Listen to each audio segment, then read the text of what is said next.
कल भी कथा में कहा था, हम कहते बच्चों से हैं कि थोड़ा ध्यान से पढ़ो। कल भी कथा में कहा था कि हम किसी व्यक्ति से कहते हैं कि ध्यान से काम करो, ध्यान से गाड़ी चलाओ, ध्यान से पढ़ाई करो, ध्यान से काम करो। कल कथा में कहा था, पर हम अपने ऊपर ही अपनी चित्त वृत्ति में अपने मन पर ध्यान नहीं दे पाते।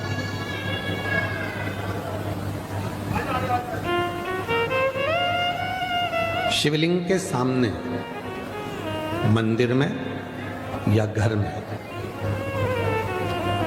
भगवान शंकर के मंदिर में भी अगर जा रहे हो, घर में भी अगर भगवान शंकर के शिवलिंग की पूजन कर रहे हो या शिवलिंग का पार्थिव शिवलिंग बनाकर निर्माण कर रहे हो, तो तुम्हारी पूजा की थाली में कोई चीज कम है चल जाएगा। तुम्हारे पूजन की थाली में अगर कोई चीज कमी है चलेगी, पर शिवलिंग की पूजन करते समय चाहे मंदिर में पूजन करो, चाहे अपने घर में पूजन करो, चाहे पार्थिव शिवलिंग का पूजन करो, पूजन की सामग्री कम होगी चलेगी, पर मन रत्ती भर भी कम नहीं होना चाहिए। दिल परमात्मा में पूरा लगा होना चाहिए।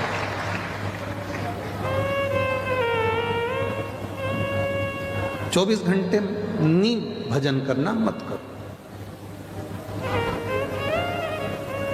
12 घंटे भी आपको भगवान का भजन नहीं करना मत करो।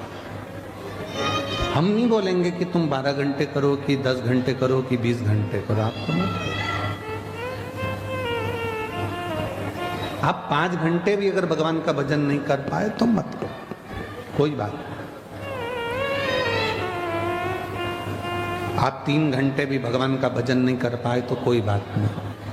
पर शिव महापुराण की कथा कहती है कि 24 घंटे जाने दो, 12 घंटे जाने दो, 3 घंटे जाने दो, पर 1 मिनट भी अगर आप शंकर भगवान के सामने बैठे हो और उसकी स्मरण कर रहे हो, तो उस स्मरण में तुम्हारा ध्यान फिर बटना नहीं चाहिए। तुम्हारा ध्यान परमात्मा की ओर पूरा केंद्रित होना चाहिए, पूरा केंद्रित।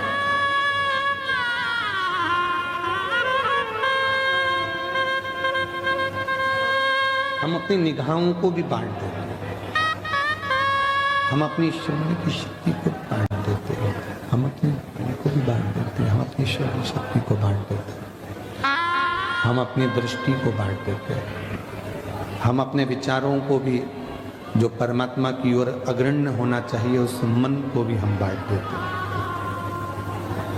आज कथा का विराम दिवस है।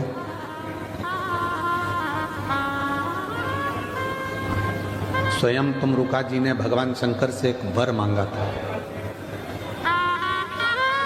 जब ईश्वर जी और गोरा जी बनकर कथा की शुरुआत हुई थी और जब चंचुला का पति बिंदु प्रेत योनि से छूट गया था, चंचुला खंड सौभाग्यवती धारण कर ली थी, तब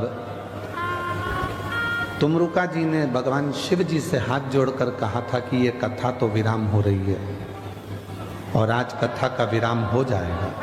ये तुमरुका जी कहे शंकर भगवान से, कथा तो विराम हो रही है पर मुझे एक वर दे दो। शिव जी ने पूछा कौन सा वर? तुमरुका जी बोले बस एक वर ये दे दो कि जैसे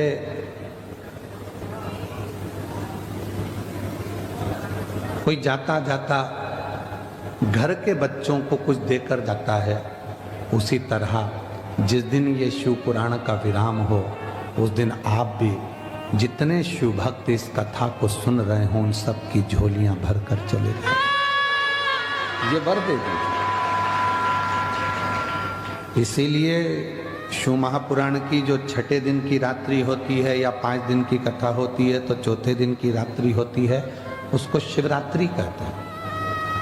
और जिस दिन कथा का विराम होता है उस दिन लाखों की संख्या में शिव भक्त केवल बाबा के चरणों में बैठकर कथा इसलिए सुनते हैं कि मेरा बाप, मेरा पिता, मेरा बाबुल मेरा बाबा आज जाएगा तो कुछ ना कुछ अपनी बेटी को, अपने बेटे को गोदी में देकर जाएगा, देकर।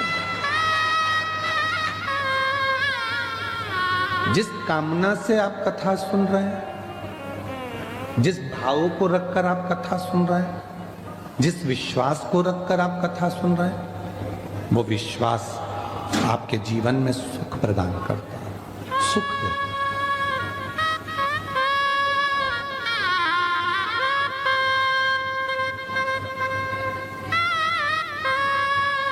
भरोसा प्रदान करता है।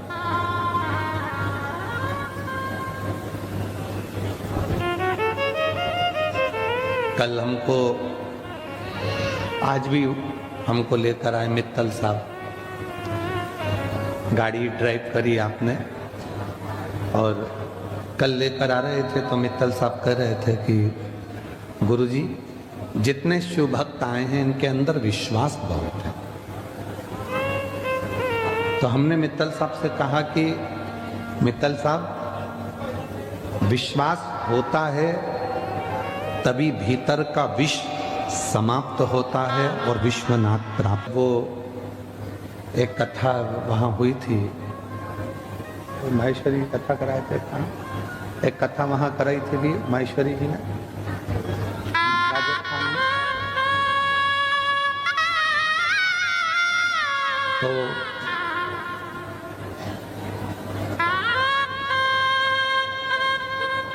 रतनगढ़ में कथा थी। तो एक वनिता नाम की एक बच्ची जो कि स्कूल में टीचर है, सरकारी स्कूल में, वो आई। समिति वालों से उसने निवेदन करा माहेश्वरी जी से कि मिलवा दीजिए, मिलवाए। बहुत रो रही थी। हमने पूछा बेटा क्या हुआ? तो कहा गुरुजी एक बड़ी बीमारी हो गई है, कैंसर जैसी बीमारी से कौन बच सका।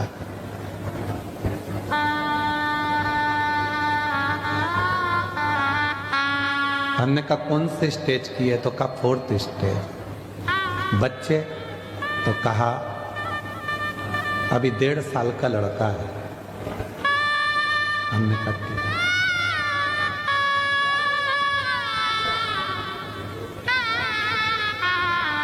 क्या चाहती हो? ये बीमारी समाप्त हो जाए।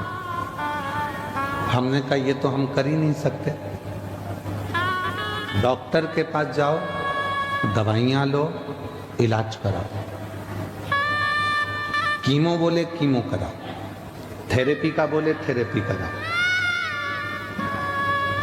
आप कुछ नहीं करोगे? हमने कहा नहीं, हम डॉक्टर थोड़ी ना जो हम कुछ करेंगे। तो फिर कोई उपाय बता दो। हमने कहा एक उपाय है, आज कथा के पंडाल में तुम ये छोड़कर चली जाना कि तुम्हें कैंसर की बीमारी है, और आज से जिंदगी ऐसी जीना कि मुझे कोई बीमारी है ही नहीं। खुश होकर माइंड में से निकाल दे कि कोई बीमारी है। बच्चे के साथ खुश रहे, पति के साथ खुश रहे, परिवार में खुश रहे, स्कूल में ज़्यादा समय निकालो, अपना पूरी एजुकेशन पढ़ाई जो करते हो कराओ, खूब एंजॉय का जीवन जी, खूब एंजॉय।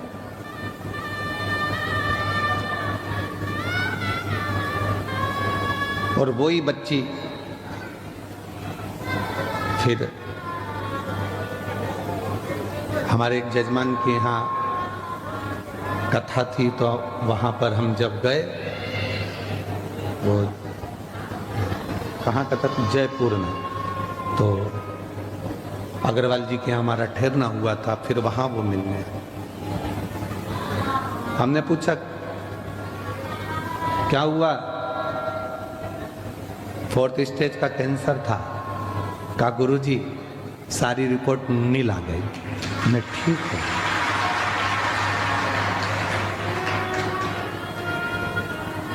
मेरी जीजियों, मेरे जीजाओं, मेरी बेटियों, मेरे बेटाओं, एक बात याद रखना, बीमारी को माइंड में बिठा लिया तो वो बीमारी तुम्हारा पीछा कभी नहीं छोड़ने वाली। बीमारी को माइंड से निकाल दिया तो बीमारी भी सोचती है ये तो मुझे झेल ही नहीं रहा, तो मैं तू बोलो तो हम बोल दें। हो सकता है हमारी बात का लोगों को बुरा लग जाए, पर उसका उत्तर पूरा बड़ौदा और गुजरात देना। अगर कोई प्रश्न करे तो दे दोगे? बीमारी और गर्लफ्रेंड एक जैसी होती है।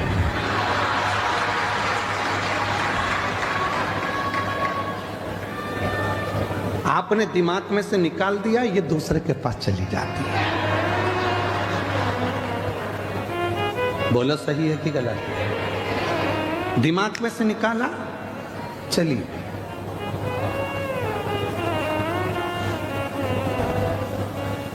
जब तक झेलते रहोगे तब तक उसके मोबाइल का बैलेंस भी तुम्हें डलवाना है, घुमाने भी तुम्हें ले जाना है, अपनी बाइक पे बिठाकर चाउमीन भी तुम्हें खिलाना है और लोचा भी तुम्हें ही कराना है। लोचा भी तुम्हें।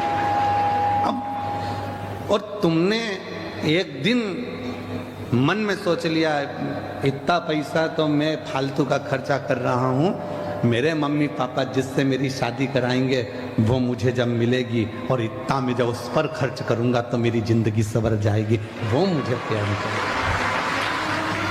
खत्म खत्म। उसने सोचा मैं क्या करूं, तो मैं दूसरी जगह।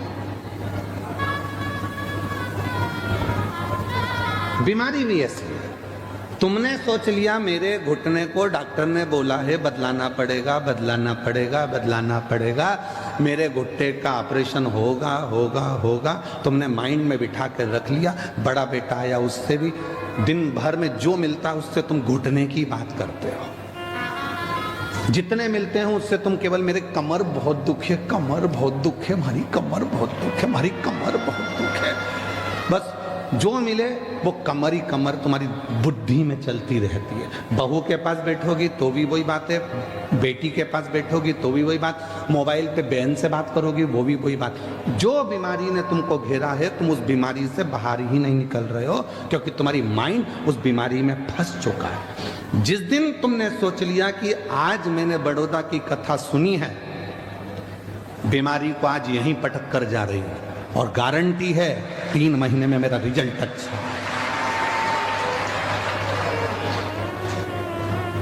उसका प्रमाण ये लाखों भक्त, एक पत्र आज भी आया है, उसमें भी यही बात लिखी। देखो उसका कारण क्या है। हमने फिर हो सकता है आप लोगों को बुरा लग जाए, पर सत्यता है जो हम बोले हैं उसको दिमाग में रखना। आप मत झेलो, मत झेलिए आप।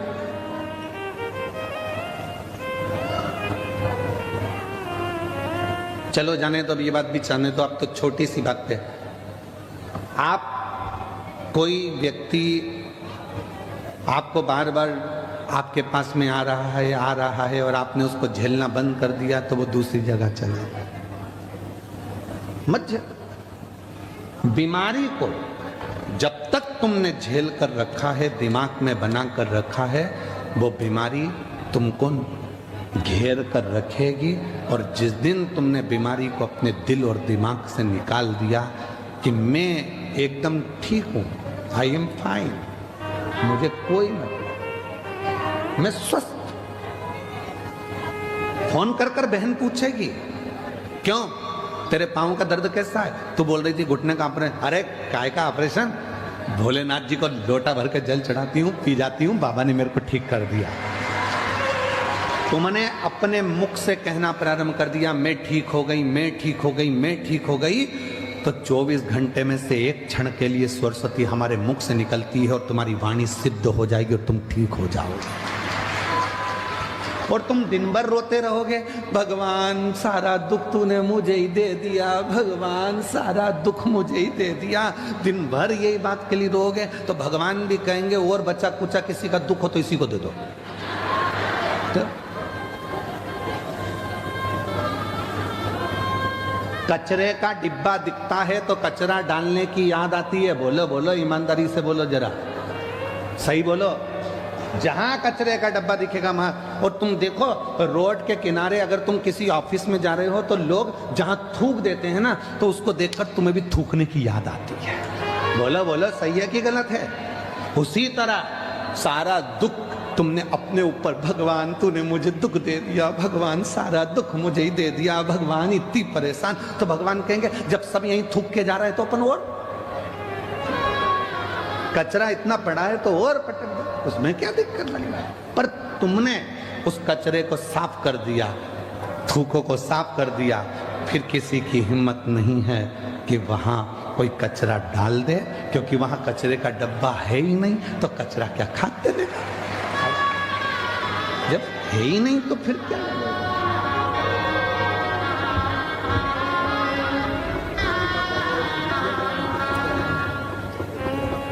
तेरी कृपा का क्या है भरोसा। तब गाड़ी को आ देगा विश्वास। छोड़ो,